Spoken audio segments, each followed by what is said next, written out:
Hi friends, സുനിൽടെക് media എന്ന YouTube ചാനലിലേക്ക് എല്ലാവർക്കും സ്വാഗതം. അപ്പൊ നമ്മുടെ ഇന്നത്തെ വീഡിയോ എന്താണെന്ന് വെച്ചിട്ടുണ്ടെങ്കിൽ, നമ്മുടെ വീടുകളിൽ washing machine, semi automatic washing machine ഉള്ളവരും അതുപോലെ തന്നെ നമ്മൾ പുതുതായിട്ട് വാങ്ങാൻ ആലോചിക്കുന്നവരും ശ്രദ്ധിക്കേണ്ട കാര്യങ്ങൾ എന്തൊക്കെയാണെന്നാണ് ഈ വീഡിയോയിലൂടെ പറയാൻ ഉദ്ദേശിക്കുന്നത്. അപ്പോൾ നിങ്ങൾക്ക് ഈ വീഡിയോ ഇഷ്ടമാകുവാണെങ്കിൽ ഒന്ന് ലൈക്ക് ചെയ്യുക, അതുപോലെ തന്നെ ഒന്ന് സബ്സ്ക്രൈബ് ചെയ്യുക. തൊട്ടടുത്തുള്ള ബെല്ലൈക്കൺ ഓണാക്കിയിട്ടുണ്ടെങ്കിൽ ഞാൻ ഈ തുറന്നിടുന്ന വീഡിയോകളുടെ നോട്ടിഫിക്കേഷൻ നിങ്ങൾക്ക് അപ്പോൾ തന്നെ കിട്ടുന്നതായിരിക്കും. അപ്പോൾ നമ്മുടെ എല്ലാം വീടുകളിൽ വാഷിംഗ് മെഷീൻ ഒന്നുകിലും ഉണ്ടാവും, അതല്ലെങ്കിൽ നമ്മൾ വാങ്ങാൻ ഉദ്ദേശിക്കുന്നുണ്ടാവും. അപ്പൊ അങ്ങനെയുള്ളവരാകുമ്പോൾ അത് എന്തെല്ലാം കാര്യങ്ങൾ ശ്രദ്ധിച്ചു കഴിഞ്ഞിട്ടുണ്ടെങ്കിൽ നമുക്ക് ദീർഘകാലം കേടുകളൊന്നും ഇല്ലാതെ നമുക്ക് സൂക്ഷിക്കാൻ കഴിയും. അപ്പൊ അതിനു വേണ്ടി ചെയ്യേണ്ട കാര്യങ്ങളാണ് ഈ വീഡിയോയിലൂടെ പറയുന്നത്. അപ്പോൾ നമുക്ക് വീഡിയോയിലേക്ക് കിടക്കാം. വാഷിംഗ് മെഷീൻ വാങ്ങാൻ ഉദ്ദേശിക്കുന്നുണ്ടെങ്കിൽ നമ്മൾ അത് അല്ലെങ്കിൽ പുതിയ വീട് ഉണ്ടാക്കുകയാണെങ്കിൽ നമ്മൾ ആദ്യം എല്ലാവരും എന്ന് വെച്ചിട്ടുണ്ടെങ്കിൽ എല്ലാത്തിനും സൗകര്യം ഉണ്ടാക്കിയിട്ടുണ്ടാവും. പക്ഷെ നമ്മൾ വാഷിംഗ് മെഷീൻ വെക്കാനുള്ള ഒരു സ്പേസ് നമ്മൾ അധികം വരും കണ്ടെത്തിയതായിട്ട് കാണുന്നില്ല. അപ്പം പലരും ചെയ്യുന്നതെന്ന് വെച്ചിട്ടുണ്ടെങ്കിൽ നമ്മുടെ ബാത്റൂമിലായിരിക്കും ഈ വാഷിംഗ് മെഷീന്റെ സ്ഥാനം. വാഷിംഗ് മെഷീനൊക്കെ എന്ന് വെച്ചിട്ടുണ്ടെങ്കിൽ ബാത്റൂമിലോ അങ്ങനെ നനവുള്ള സ്ഥലങ്ങളിലോ മഴ നനയുന്ന സ്ഥലങ്ങളിലോ അതുപോലെ തന്നെ വേറെ എന്തെങ്കിലും ഇതായിട്ടുള്ള സ്ഥലങ്ങളിൽ നേരിട്ട് വെയിലേൽക്കുന്ന സ്ഥലങ്ങളിലോ അങ്ങനെയൊക്കെ വെച്ച് കഴിഞ്ഞിട്ടുണ്ടെങ്കിൽ, വെയിലേൽക്കുന്ന സ്ഥലങ്ങളിലൊക്കെ വെച്ച് കഴിഞ്ഞിട്ടുണ്ടെങ്കിൽ നമ്മളെ ക്യാബിനൊക്കെ ഒന്ന് കളറൊക്കെ മങ്ങി ഒരു ഫെയ്ഡ് ആവാനുള്ള സാധ്യതയുണ്ട്.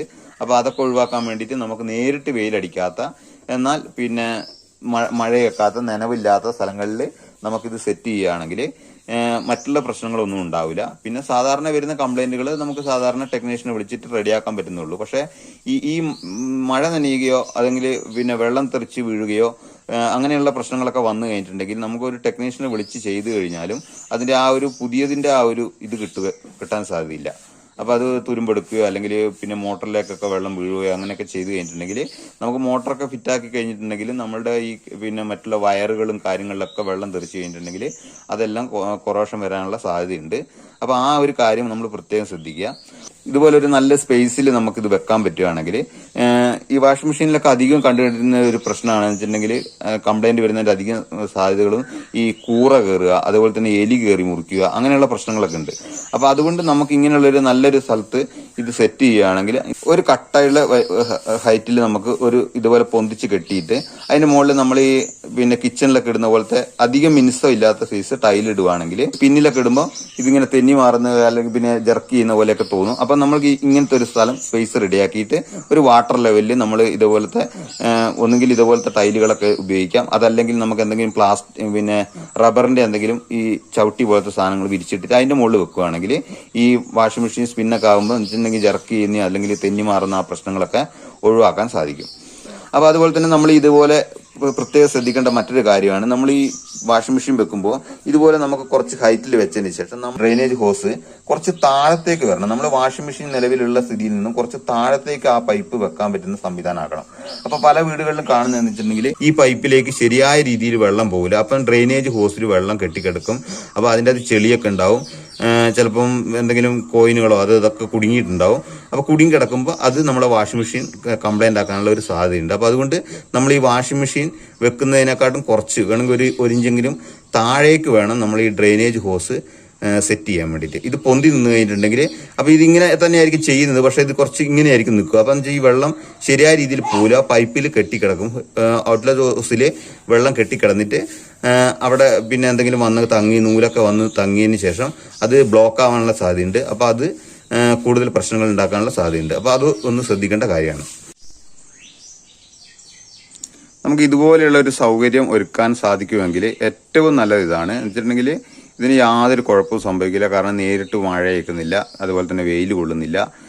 അതുപോലെ തന്നെ നമ്മുടെ ഇത് കണ്ട താഴെയൊക്കെ നമ്മൾ ഇതൊക്കെ ഇട്ടിട്ട് ടൈലൊക്കെ ഇട്ടിട്ട് നമ്മൾ അതിനൊരു ഹൈറ്റിലാക്കിയിട്ട് സെറ്റപ്പ് ആക്കിയിട്ടുണ്ട്. അതുപോലെ തന്നെ നമ്മൾ ഈ പൈപ്പ് നമ്മൾ തുറക്കുമ്പോൾ ഇവിടെ ലീക്ക് വരാൻ പാടില്ല. അതൊക്കെ നമുക്ക് സെറ്റപ്പ് ആക്കിയിട്ട് വെച്ച് കഴിഞ്ഞ് കഴിഞ്ഞിട്ടുണ്ടെങ്കിൽ ഇതിൻ്റെ അകത്തേക്ക് നേരിട്ട് വെള്ളം വീഴുകയോ അങ്ങനത്തെ പ്രശ്നങ്ങളൊന്നുമില്ല. ഇതിൻ്റെ അകത്തേക്ക് നമ്മൾ ഈ പൈപ്പ് അധികം പേര് ഇതിന്റെ നേരെ ഇവിടെ താഴെ ഈ വാഷിംഗ് മെഷീൻ വെച്ച് ഈ പൈപ്പ് ഒഴിവാക്കിയിട്ട് ഇതിലേക്ക് നേരിട്ട് വെള്ളം തുറന്നു വിടുന്നവരുണ്ട്. അങ്ങനെയൊക്കെ ചെയ്യുമ്പോൾ എന്താ പ്രശ്നം എന്ന് വെച്ചിട്ടുണ്ടെങ്കിൽ ഈ വെള്ളം ഇതിൻ്റെ അകത്തേക്ക് വീഴാണ്ട് ചില സമയത്ത് നമ്മൾ പൈപ്പ് പൂട്ടാൻ നോക്കുമ്പോഴൊക്കെ ചിലപ്പം വെള്ളം തെറിച്ച് വീണിട്ട് ഇവിടെയൊക്കെ സ്ക്രൂ കാര്യങ്ങളൊക്കെ ഉണ്ട്. ഇത് കണ്ട ഇവിടെയൊക്കെ സ്ക്രൂ ഒക്കെ ഉണ്ട്. അപ്പൊ ഈ സ്ക്രൂവിലേക്കൊക്കെ വെള്ളം വീണ് കഴിഞ്ഞിട്ടുണ്ടെങ്കിൽ ഇതൊക്കെ ദ്രവിച്ചു പോകാനുള്ള സാധ്യതയുണ്ട്. അപ്പൊ നമ്മൾ എന്തെങ്കിലും ആവശ്യത്തിന് വേണമെങ്കിൽ റിപ്പയർ ചെയ്യാനൊക്കെ വേണ്ടി അഴിക്കുമ്പോഴൊക്കെ ആണെങ്കിലും അത് ദ്രവിച്ച് തുരുമ്പെടുത്ത് പോയതിനു ശേഷം പിന്നെ അത് നമ്മൾ പൊട്ടിച്ചെടുക്കേണ്ടതൊക്കെ ആയിട്ട് വരും. അപ്പോൾ അതൊക്കെ ആ വാഷിംഗ് മെഷീൻ്റെ ആ ശരിയായ രീതിയിലുള്ള മാറ്റം വരികയാണ് ചെയ്യുന്നത്. അപ്പോൾ അങ്ങനെയുള്ള കാര്യങ്ങളൊക്കെ ഒന്ന് ശ്രദ്ധിക്കുക. പൈപ്പൊക്കെ കൊടുക്കുകയാണെങ്കിൽ നമുക്ക് എവിടെയും വെള്ളം ലീക്കാവുക അങ്ങനത്തെ കാര്യങ്ങളൊന്നുമില്ല. അങ്ങനെയുള്ള കാര്യങ്ങളൊക്കെ ഒന്ന് ശ്രദ്ധിക്കാൻ നോക്കുക. അതുപോലെ തന്നെ നമ്മൾ ഈ പ്ലഗൊക്കെ ഇതുപോലെ നമുക്ക് സെറ്റ് ആക്കുകയാണെങ്കിൽ ഒന്നുമില്ല, നമ്മൾ ഓണാക്കുക, നേരെ വെള്ളം വിടുക, നമുക്ക് തുണിയിടുക, അലക്കുക, അങ്ങനെയുള്ള കാര്യങ്ങളെല്ലാം നടക്കും. അതുപോലെ തന്നെ വേറെ പ്രശ്നങ്ങളൊന്നും വരില്ല.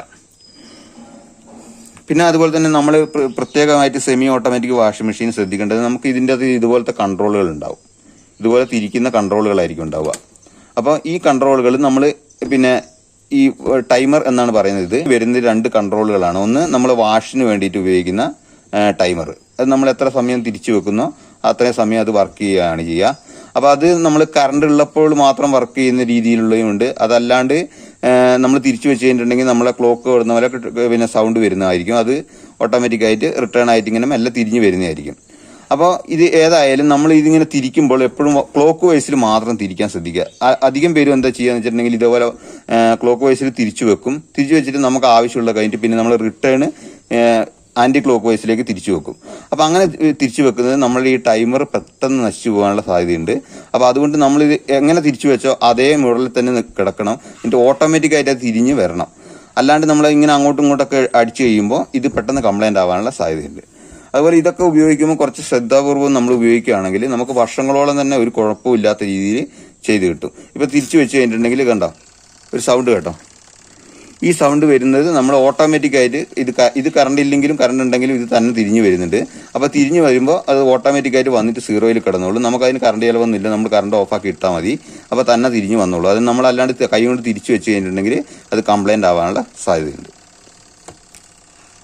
അതുപോലെ തന്നെ നമ്മൾ ശ്രദ്ധിക്കേണ്ട വേറൊരു കാര്യമാണ് എന്ന് വെച്ചിട്ടുണ്ടെങ്കിൽ അധിക സ്ഥലങ്ങളിലും കാണുന്നത് വെച്ചിട്ടുണ്ടെങ്കിൽ വാഷിംഗ് മെഷീൻ എവിടെയെങ്കിലും നമ്മളെ ഈ വിറകുകൾ അടിക്കിയതോ അല്ലെങ്കിൽ എന്തെങ്കിലും ചാക്കുകളും നമ്മളെ ഈ ഗോഡൌൺ പോലെയുള്ള സ്ഥലങ്ങളുണ്ടല്ലോ, എന്ന് വെച്ചാൽ പല സാധനങ്ങളും ഇങ്ങനെ നിരത്തി വെച്ചതിന് ശേഷം അതിന്റെ നടുക്ക് കൊണ്ടുപോയിട്ട് ഈ വാഷിംഗ് മെഷീൻ വെക്കും. അങ്ങനെ വെക്കുമ്പോൾ എന്ന് വെച്ചിട്ടുണ്ടെങ്കിൽ ഇതിൻ്റെ അകത്ത് ഈ ക്രോക്രോച്ച് ഇല്ല, നമ്മളെ ഈ പാറ്റ കയറിയിട്ട് ഇതിൻ്റെ ഉള്ളിലേക്ക് കയറാനുള്ള സാധ്യത കൂടുതലുണ്ട്. അങ്ങനെയുള്ള സ്ഥലങ്ങളിൽ നമ്മൾ വൃത്തിയില്ലാത്ത ഒരു സ്ഥലങ്ങളിലൊക്കെ വെക്കുമ്പോൾ ഇതിനകത്ത് പാറ്റ കയറാനുള്ള സാധ്യതയുണ്ട്. ആ പാറ്റ കയറി കഴിഞ്ഞിട്ടുണ്ടെങ്കിൽ ഈ വാഷിംഗ് മെഷീൻ്റെ വയറുകളിലൊക്കെ ഇതായി പിന്നെ എല്ലാം കൊറോഷനൊക്കെ വന്ന് സ്ക്രൂ എല്ലാം ഇതായി ആ ഒരു പുതുക്കം നഷ്ടപ്പെടാനുള്ള സാധ്യതയുണ്ട്. അപ്പം നമ്മൾ എത്ര റെഡിയാക്കി കഴിഞ്ഞാലും ആ ഒരു പഴയ ഒരു കണ്ടീഷൻ കിട്ടാനുള്ള സാധ്യതയില്ല. അപ്പോൾ അതുകൊണ്ട് നമ്മൾ അങ്ങനെയുള്ള സ്ഥലങ്ങളിൽ വെക്കാതെ കുറച്ച് നല്ല ഒരു വൃത്തിയുള്ള ഒരു ഓപ്പൺ ആയിട്ടുള്ള ഏരിയയിൽ വാഷിംഗ് മെഷീൻ മാത്രം വെക്കാനുള്ള ഒരു സ്ഥലം ഉണ്ടാക്കിയിട്ട് വെക്കുകയാണെങ്കിൽ അതിൽ നിന്നൊക്കെ നമുക്ക് വാഷിംഗ് മെഷീനെ സേഫായിട്ട് വെക്കാൻ പറ്റുന്നതാണ്. നമ്മൾ ഈ വാഷിംഗ് മെഷീൻ്റെ പിന്നെ അലക്കാനുള്ള ഈ ഡബയിലേക്ക് നമ്മൾ തുണി ഇട്ട് കഴിഞ്ഞ ശേഷം നമ്മൾ തുണി ഇടുമ്പോൾ എപ്പോഴും ശ്രദ്ധിക്കേണ്ട കാര്യം വെച്ചിട്ടുണ്ടെങ്കിൽ നമ്മളെ പോക്കറ്റിലോ അല്ലെങ്കിൽ പാൻറ്റിൻ്റെ പോക്കറ്റിലോ അതുപോലെ തന്നെ ഷർട്ടിൻ്റെ പോക്കറ്റിലൊക്കെ നമുക്ക് ഒന്നുകിൽ കോയിനുകൾ ഉണ്ടാവും, ശ്രദ്ധിക്കാതെ ഉണ്ടാവും. അതുപോലെ തന്നെ ഈ സേഫ്റ്റി പിന്നുകളൊക്കെ ഉണ്ടാവും. അപ്പോൾ അങ്ങനെയുള്ള സാധനങ്ങളൊക്കെ ആദ്യം നമ്മൾ ഈ തുണിയിൽ നിന്ന് ഒഴിവാക്കിയിട്ട് വേണം ഇതിൻ്റെ അകത്ത് ഇടാൻ. അത് ഇട്ട് കഴിഞ്ഞാൽ എന്താ വെച്ചാൽ പ്രശ്നം എന്ന് വെച്ചിട്ടുണ്ടെങ്കിൽ ഇതിൻ്റെ ഉള്ളിലൊക്കെ കുടുങ്ങിയിട്ട് ഇതിൻ്റെ അകത്ത് റബ്ബറിൻ്റെ പാർട്സുകളൊക്കെ ഉണ്ട്. അതിൻ്റെ അകത്തൊക്കെ ഈ സേഫ്റ്റി പിന്നൊക്കെ ആണെങ്കിൽ അതിൻ്റെ അകത്ത് വന്ന് പിന്നെ തറച്ച് നിന്നിട്ട് അത് മുറിയാനുള്ള സാധ്യതയുണ്ട്. അങ്ങനെയൊക്കെ കംപ്ലൈൻറ്റ് വരാനുള്ള സാധ്യതകളുണ്ട്. അപ്പോൾ അതുകൊണ്ട് നമ്മൾ ഈ കോയിനുകൾ, ബട്ടൺസുകൾ ഇതിങ്ങനത്തെയൊക്കെ പിന്നെ പൊട്ടിക്കിടക്കുന്നതൊക്കെ ഉണ്ടെങ്കിൽ അതൊക്കെ എടുത്ത് മാറ്റിയതിന് ശേഷം നമ്മൾ തുണികൾ ഇടാൻ പ്രത്യേകം ശ്രദ്ധിക്കണം. പിന്നെ അതുപോലെ തന്നെ നമ്മൾ ഇതിൻ്റെ അകത്ത് തുണി ഇട്ട് കഴിഞ്ഞ് കഴിഞ്ഞിട്ടുണ്ടെങ്കിൽ പല വീടുകളിലും കാണുന്നതെന്ന് വെച്ചിട്ടുണ്ടെങ്കിൽ തുണി മുകളിലുണ്ടാവും, വെള്ളം താഴെ ഉണ്ടാവും. അപ്പോൾ അങ്ങനെയുള്ളൊരിത് പിന്നെ ഇതായിട്ട് പിന്നെ കുറേ തുണി ഉണ്ടാവും, വെള്ളം ശരിക്കും ഉണ്ടാവില്ല. അപ്പോൾ എന്ന് വെച്ചിട്ടുണ്ടെങ്കിൽ ഇതിന് ഭയങ്കര ലോഡ് വരാനുള്ള സാധ്യതയുണ്ട്. അപ്പം നമ്മൾ എപ്പോഴും തുണി ഇടുമ്പോൾ തുണി ഇട്ടതിന് മുകളിൽ നമ്മൾ വെള്ളം പിന്നെ ഒഴിക്കുന്ന വെള്ളം അതിൻ്റെ മുകളിൽ നിൽക്കണം. എന്നാലേ നമ്മൾ ശരിയായ രീതിയിൽ ഇത് അലക്കി കിട്ടുകയുള്ളൂ. അതുപോലെ തന്നെ പിന്നെ ഇതാവുകയുള്ളൂ. പിന്നെ സോപ്പ് പൊടിയൊന്നും അധികം വാരി ഇടേണ്ട ആവശ്യമില്ല. നമുക്ക് അതിന് അത്യാവശ്യമുള്ള സോപ്പ് പൊടികൾ മാത്രം ഇടാൻ നോക്കുക. കണ്ടമാനം വാരി ഇടേണ്ട ആവശ്യം വരുന്നില്ല. ഇതുണ്ട് ലിൻഡ് ഫിൽറ്റർ എന്ന് പറഞ്ഞിട്ട് നമുക്ക് ഇതിൻ്റെ നൂലൊക്കെ കുടുങ്ങാനുള്ള ഒരു സ്ഥലമാണ് ലിൻഡ് ഫിൽറ്റർ. അപ്പോൾ ഇതടക്കം ഒന്ന് എടുത്തിട്ട് നമുക്ക് ക്ലീൻ ചെയ്ത് കൊടുക്കാവുന്നതാണ്. ഇതിനകത്ത് നൂലുകളും കാര്യങ്ങളൊക്കെ വന്ന് കുടുങ്ങിയിട്ടുണ്ടോ എന്നുണ്ടെങ്കിൽ നമുക്ക് എടുത്ത് മാറ്റി കൊടുക്കാവുന്നതാണ്. അതുപോലെ തന്നെ നമുക്ക് ഈ വാഷിൻ്റെ ഇതായാലും നമുക്ക് പിന്നെ ഒരാഴ്ചയിൽ അല്ലെങ്കിൽ 2 ആഴ്ച കൂടുമ്പോൾ ഒരിക്കൽ നമുക്ക് ഇതിൻ്റെ സോപ്പ് പൊടിയൊന്നും ഇടാണ്ട് വേണമെങ്കിൽ ജസ്റ്റ് കുറച്ച് വെള്ളം ഇട്ടിട്ട് ഒന്ന് കറക്കിയിട്ട് നമ്മൾ പിന്നെ വെള്ളം ഡ്രെയിൻ ചെയ്ത് കളഞ്ഞു കഴിഞ്ഞിട്ടുണ്ടെങ്കിൽ ഇതിനകത്ത് എന്തെങ്കിലും പിന്നെ ചെളികളൊക്കെ ഉണ്ടെങ്കിൽ അത് അതിൽ കറങ്ങിയിട്ട് അങ്ങ് പോകാനുള്ള സാധ്യതയുണ്ട്. അതുപോലെ തന്നെ നമ്മൾ ഈ ഡോറ് സ്പിൻ ഡബേൻ്റെ ഡോറില്ലേ, ഡോറ് നമ്മൾ കൈകാര്യം ചെയ്യുമ്പോൾ പ്രത്യേകം ശ്രദ്ധിക്കണം. കാരണം എന്ന് വെച്ചിട്ടുണ്ടെങ്കിൽ ഇത് പലയിടത്തും കാണുന്ന ഒരു പ്രശ്നമാണ്. എന്ന് വെച്ചിട്ടുണ്ടെങ്കിൽ ഇത് സ്പീഡിൽ അടയ്ക്കുകയും തുറക്കുകയും ചെയ്യുമ്പോൾ ഇത് കുറച്ച് കഴിയുമ്പോൾ ഒരു 2-3 വർഷം കഴിയുമ്പോൾ ഇത് പൊട്ടിപ്പോകാനുള്ള സാധ്യതയുണ്ട്. അപ്പോൾ ഇത് ഫൈബറിന്റെ ഇതാണല്ലോ, അപ്പോൾ ഇത് പെട്ടെന്ന് പൊട്ടിപ്പോകാനുള്ള സാധ്യതയുണ്ട്. അപ്പോൾ ഇത് അടയ്ക്കുമ്പോൾ തുറക്കുമ്പോൾ നമ്മൾ ഒന്ന് ശ്രദ്ധിച്ചിട്ട് കൈകാര്യം ചെയ്യുക. അങ്ങനെ ചെയ്ത് കഴിഞ്ഞിട്ടുണ്ടെങ്കിൽ അത് വർഷങ്ങളോളം ഒരു കുഴപ്പമില്ലാത്ത രീതിയിൽ തന്നെ നിൽക്കും. പിന്നെ നമ്മൾ തുണി ഇടുമ്പോൾ നമ്മൾ ഇതിൻ്റെ അകത്ത് അലക്കിയ തുണികൾ നമ്മൾ ഉണക്കാൻ വേണ്ടിയിട്ട് ഇതിൻ്റെ അകത്ത് ഇടുമല്ലോ, ഡ്രെയിൻ ചെയ്യാൻ വേണ്ടിയിട്ട് ഇതിൻ്റെ അകത്ത് ഇടുമ്പോൾ എന്ത് സംഭവിക്കുന്നത് വെച്ചിട്ടുണ്ടെങ്കിൽ പിന്നെ തുണി അതേപോലെ ഇങ്ങനെ ചുരുട്ടി കൂട്ടിയിട്ട് അല്ലെങ്കിൽ ഇങ്ങനെ പിഴിഞ്ഞ പോലെ ആക്കിയതിന് ശേഷം ഇതിൻ്റെ അകത്ത് ഇടുന്ന ഒരു ഇത് കാണുന്നുണ്ട്. അങ്ങനെ ഇടരുത്, നമ്മളത് ഒന്ന് വിടർത്തിയിട്ട് ഇടാൻ നോക്കുക. എന്നിട്ട് നമ്മൾ ഈ സ്പിൻ ക്യാപ്പ് ഉണ്ടല്ലോ, സേഫ്റ്റി ക്യാപ്പ്, ഈ സേഫ്റ്റി ക്യാപ്പ് നല്ലോണം പ്രസ് ചെയ്ത് കൊടുക്കുക. പ്രസ് ചെയ്ത് കൊടുത്തതിന് ശേഷം മാത്രം, ഡോർ അടച്ചതിന് ശേഷം മാത്രം നമ്മൾ ടൈമർ തിരിച്ചിട്ട് ഈ ഉണക്കാനുള്ളത് ചെയ്യേണ്ടതാണ്. ഇല്ലെങ്കിൽ എന്താ സംഭവിക്കുക എന്ന് വെച്ചിട്ടുണ്ടെങ്കിൽ ഇത് പല സമയത്തും കാണുന്നുണ്ട്, ഇത് വെറുതെ ഇങ്ങനെ ചിലപ്പോൾ ഇട്ടിട്ടുണ്ടാവും, ചിലപ്പോൾ ഇത് ഇടലില്ല. തുണി ഇട്ടതിന് ശേഷം നമ്മൾ ഈ അടിവസ്ത്രങ്ങൾ പോലെയുള്ള സാധനങ്ങളൊക്കെ ഇതിൻ്റെ ഉള്ളിൽ കൂടി തെറിച്ച് വീണ്ടി സ്പീഡിൽ കറങ്ങുമ്പോൾ തെറിച്ച് വീണ്ടി ഇതിൻ്റെ ഉള്ളിൽ കുടുങ്ങിക്കഴിഞ്ഞിട്ടുണ്ടെങ്കിൽ ഇത് പിന്നെ വർക്ക് ചെയ്യാതെ ആവും. അപ്പോൾ ആ ഒരു കാര്യങ്ങൾ നമ്മൾ പ്രത്യേകം ശ്രദ്ധിക്കേണ്ടതാണ്.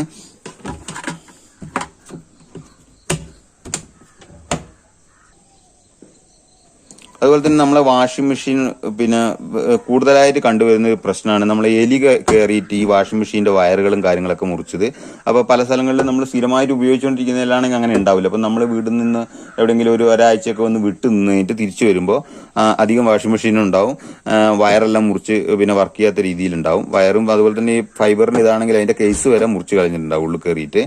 അപ്പോൾ അതിന് നമ്മൾ എന്താ ചെയ്യേണ്ടതെന്ന് വെച്ചിട്ടുണ്ടെങ്കിൽ നമ്മൾ ഈ വാഷിംഗ് മെഷീന്റെ അടിവശത്ത് ഒരു റാറ്റ് പ്രൊട്ടക്ഷന് വേണ്ടിയിട്ട് ഒരു ഇത് അധികം വാഷിംഗ് മെഷീനിൽ വരുന്നുണ്ട്. ഇനി അഥവാ അത് ഇല്ലാത്തതാണെങ്കിൽ നമുക്ക് വേണമെങ്കിൽ ഒരു ചെറിയ അധികം കട്ടിയില്ലാത്ത സൈസ് നെറ്റ് ഉണ്ടല്ലോ, നമ്മളെ ഈ മണലൊക്കെ അരിക്കാൻ വേണ്ടിയിട്ട് ഉപയോഗിക്കുന്ന സൈസ് അരിപ്പുണ്ട്. അപ്പോൾ അങ്ങനത്തെ പിന്നെ നെറ്റിന്റെ ഇത് വാങ്ങിയിട്ട് നമുക്ക് അടി ഫില്ല് ചെയ്ത് കൊടുക്കാൻ പറ്റുന്നതാണ്. അത് മറച്ച് കഴിഞ്ഞിട്ടുണ്ടെങ്കിൽ നമുക്ക് പിന്നെ എലി കയറിയിട്ടുള്ള ഈ ശല്യം ഒഴിവാക്കാൻ സാധിക്കുന്നതാണ്. അതുപോലെ തന്നെ നമ്മൾ ഈ വാഷിംഗ് മെഷീന് പിന്നെ ഈ അടിവശത്തൊക്കെ ചിലപ്പം ഇങ്ങനെ വെള്ളം പിന്നെ ഒരു 2-3 വർഷം കഴിയുമ്പോൾ ചിലപ്പോൾ വെള്ളമൊക്കെ വീണ് കിടക്കുന്നത് കാണാം. അങ്ങനെ കാണുന്നുണ്ടെങ്കിൽ അത് ചിലപ്പം നമ്മുടെ ഈ ഔട്ട്ലെറ്റ് ഹോസ് ഉണ്ടല്ലോ, നമ്മൾ പുറത്തേക്ക് വെള്ളം കളയുന്ന ഈ ഹോസ് ചിലപ്പം പിന്നെ എന്തെങ്കിലും ഉറുമ്പൊക്കെ അരിച്ചിട്ട് ചിലപ്പോൾ ഹോൾസ് ആക്കിയിട്ടായിരിക്കും ചിലപ്പോൾ വെള്ളം വരുന്നത്. അങ്ങനെയാണെങ്കിൽ നമ്മളത് റെഡിയാക്കി കൊടുക്കുക. ഇനി അതല്ലാണ്ട് എന്തെങ്കിലും രീതിയിലാണ് വെള്ളം പുറത്തേക്കൊക്കെ വരുന്നതെങ്കിൽ നമ്മൾ കാണുന്നുണ്ടെങ്കിൽ ആ നിമിഷം നമ്മൾ നല്ലൊരു ടെക്നീഷ്യനെ വിളിച്ച് കാണിക്കേണ്ടതാണ്. കാരണം എന്ന് വെച്ചിട്ടുണ്ടെങ്കിൽ അങ്ങനെ വെള്ളം വരുമ്പോൾ നമ്മൾ ശ്രദ്ധിക്കില്ല. പക്ഷേ എന്ന് വെച്ചിട്ടുണ്ടെങ്കിൽ ഇതിൻ്റെ ഉള്ളിൽ ഈ വാഷിന്റെ അടിയിൽ ഒരു MCU എന്ന് പറയുന്ന സാധനമുണ്ട്. അപ്പോൾ അതൊരു ഗിയർ പോലത്തെ സാധനമാണ്. അപ്പോൾ അതിൻ്റെ ഉള്ളിൽ കൂടി നമ്മൾ ഈ വെള്ളം ലീക്കായിട്ട് ചിലപ്പം വരുന്നതായിരിക്കും. അങ്ങനെ വരുന്നുണ്ടെങ്കിൽ അത് എത്രയും പെട്ടെന്ന് നമ്മൾ റെഡിയാക്കിയിട്ടില്ലെങ്കിൽ ഈ മോട്ടോർ സ്പീഡിൽ കറങ്ങുമ്പോൾ ഇത് വെള്ളം തെറിപ്പിച്ചിട്ട് നമ്മുടെ മറ്റുള്ള 2 മോട്ടറും ചിലപ്പോൾ കംപ്ലൈന്റ് ആക്കാനുള്ള സാധ്യതയുണ്ട്. അതൊരു പ്രത്യേകമായിട്ട് ശ്രദ്ധിക്കേണ്ട ഒരു കാര്യമാണ്. പിന്നെ നമ്മളെല്ലാവരും പിന്നെ അധിക വീടുകളിലും കാണുന്ന മറ്റൊരു പ്രശ്നമാണ് ഈ സെമി ഓട്ടോമാറ്റിക് വാഷിംഗ് മെഷീനിൽ കൂടുതലായിട്ട് കാണുന്ന ഒരു പ്രശ്നമാണ്. എന്ന് വെച്ചിട്ടുണ്ടെങ്കിൽ നമ്മൾ വേനൽക്കാലത്ത് നമ്മൾ വാഷ് മാത്രം ഉപയോഗിക്കും. കാരണം വേനൽക്കാലത്ത് വെയിലുണ്ടല്ലോ, അപ്പം നമുക്ക് തുണി ഉണങ്ങാനുള്ള ആവശ്യമൊന്നുമില്ല. നമ്മൾ വിരിച്ചിട്ട് കഴിഞ്ഞിട്ടുണ്ടെങ്കിൽ തുണി ഉണങ്ങി കിട്ടും, പെട്ടെന്ന് ഉണങ്ങി കിട്ടും. അപ്പം നമ്മൾ ഈ മഴക്കാലം ആകുമ്പോഴാണ് എല്ലാവരും വെച്ചിട്ടുണ്ടെങ്കിൽ ഈ സ്പിൻ ടബ് നമ്മൾ യൂസ് ചെയ്യുക. അധിക വീടുകളിലും കാണുന്നതെന്ന് വെച്ചിട്ടുണ്ടെങ്കിൽ ഈ സ്പിൻ ടബ് നമ്മൾ ഉപയോഗിക്കുന്നത് മഴക്കാലമാകുമ്പോൾ തുണി ഉണക്കാൻ വേണ്ടിയിട്ടാണ്. തുണി ഒന്ന് വെള്ളം വലിഞ്ഞു കിട്ടുമല്ലോ, അതിന് വേണ്ടിയിട്ടാണ് ഉപയോഗിക്കുക. അപ്പോൾ ഈ വേനൽക്കാലത്ത് മുഴുവൻ ഈ സാധനം ഉപയോഗിക്കാതെ വെച്ചതിന് ശേഷം മഴക്കാലത്ത് ഇത് എടുക്കുമ്പോൾ ഓണാക്കി നോക്കുമ്പോഴായിരിക്കും ഇത് വർക്ക് ചെയ്യാത്തൊരു പ്രശ്നം കാണുന്നത്. അപ്പം നമുക്ക് മോട്ടോർ പോയതോ അങ്ങനെയുള്ള പല പ്രശ്നങ്ങളും വരാനുള്ള സാധ്യതകളുണ്ട്. അപ്പം നമ്മൾ പിന്നെ വേനൽക്കാലങ്ങളിൽ നമ്മൾ പിന്നെ ഇത് ഉപയോഗിക്കുന്നില്ലെങ്കിൽ പോലും ഇടയ്ക്ക് ടൈമർ തിരിച്ചിട്ട് ഒരാഴ്ചയിൽ ഒരു പ്രാവശ്യം അല്ലെങ്കിൽ ഒരു 2 ആഴ്ച കൂടുമ്പോൾ ഒരിക്കലെങ്കിലും നമ്മൾ ഈ ടൈമർ തിരിച്ചിട്ട് ഇതൊന്ന് ജസ്റ്റ് ഒന്ന് വർക്ക് ചെയ്യിച്ച് വെക്കണം. അതല്ലെങ്കിൽ നമ്മൾ പെട്ടെന്ന് പിന്നെ വേനൽക്കാലത്തൊന്നും ഇത് തൊടാതെ ഇരുന്ന് മഴക്കാലത്തേക്ക് ഉപയോഗിക്കാൻ നോക്കുമ്പോഴത്തേക്ക് ഈ സാധനം വർക്ക് ചെയ്യാത്ത രീതിയിൽ വരും. അങ്ങനെ വരാനുള്ള സാധ്യതകൾ കൂടുതലുണ്ട്, അങ്ങനെ കൂടുതലായിട്ട് കണ്ടുവരുന്നുണ്ട്. അപ്പോൾ ആ കാര്യങ്ങളൊന്ന് ശ്രദ്ധിച്ചു കഴിഞ്ഞിട്ടുണ്ടെങ്കിൽ ആ ഒരു പ്രശ്നം നമുക്ക് ഒഴിവാക്കാൻ സാധിക്കുന്നതാണ്. അതുപോലെ തന്നെ ഇതിന് വരുന്ന ഒരു പ്രധാന കംപ്ലൈന്റ് ആണ് എന്ന് വെച്ചിട്ടുണ്ടെങ്കിൽ ഇത് കുറച്ച് കഴിയുമ്പോൾ ഒരു 2-3 വർഷമൊക്കെ കഴിയുമ്പോൾ ഇതിന് എന്തെങ്കിലും സൗണ്ട് വരികയോ സൗണ്ട് വ്യത്യാസം വരികയോ അങ്ങനെ എന്തെങ്കിലും കാര്യങ്ങൾ ചെയ്യുന്നുണ്ടെങ്കിൽ പിന്നെ സ്പീഡ് കുറയോ സൗണ്ട് കുറയോ അങ്ങനെ എന്തെങ്കിലും ചെയ്യുന്നുണ്ടെങ്കിൽ പെട്ടെന്ന് തന്നെ നമ്മൾ ടെക്നീഷ്യനെ വിളിച്ചിട്ട് അത് കാര്യങ്ങൾ റെഡിയാക്കേണ്ടതാണ്. ഇല്ലെങ്കിൽ അത് കൂടുതൽ പ്രശ്നങ്ങളിലേക്ക് വരും. ഈ പറഞ്ഞ പോലെ തന്നെ വെച്ചിട്ടുണ്ടെങ്കിൽ ഇതിന്റെ ഉള്ളിലൊരു ഗിയർ എന്ന് പറയുന്ന സാധനമുണ്ട്, MCU എന്ന് പറയുന്ന ഒരു പാർട്സ് ഉണ്ട്. അത് നമുക്ക് എന്തെങ്കിലും പ്രശ്നം വന്നു കഴിഞ്ഞിട്ടുണ്ടെങ്കിൽ അങ്ങനെ വരും. അങ്ങനെ വരുമ്പോൾ വെച്ചിട്ടുണ്ടെങ്കിൽ അതിലൂടെ വെള്ളം ലീക്കായിട്ട് നമ്മുടെ മോട്ടറൊക്കെ കംപ്ലൈന്റ് ആവാനുള്ള സാധ്യതയുണ്ട്. അപ്പോൾ അങ്ങനെ എന്തെങ്കിലും സൗണ്ട് വ്യത്യാസമോ അതല്ലെങ്കിൽ വാഷിംഗ് മെഷീന്റെ അടിവശത്തേക്ക് എന്തെങ്കിലും വെള്ളം നമ്മളെ പൈപ്പിലൂടെയൊക്കെ അല്ലാണ്ട് ചിലപ്പം വരുന്നുണ്ടെങ്കിൽ നമ്മളത് പ്രത്യേകം ശ്രദ്ധിച്ചിട്ട് അന്നേരം തന്നെ നല്ലൊരു ടെക്നീഷ്യനെ വിളിച്ചിട്ട് കാണിച്ചിട്ട് അത് റെഡിയാക്കേണ്ടതാണ്. അല്ലെങ്കിൽ അത് കൂടുതൽ പ്രശ്നങ്ങളിലേക്ക് പോകാനുള്ള സാധ്യതയുണ്ട്.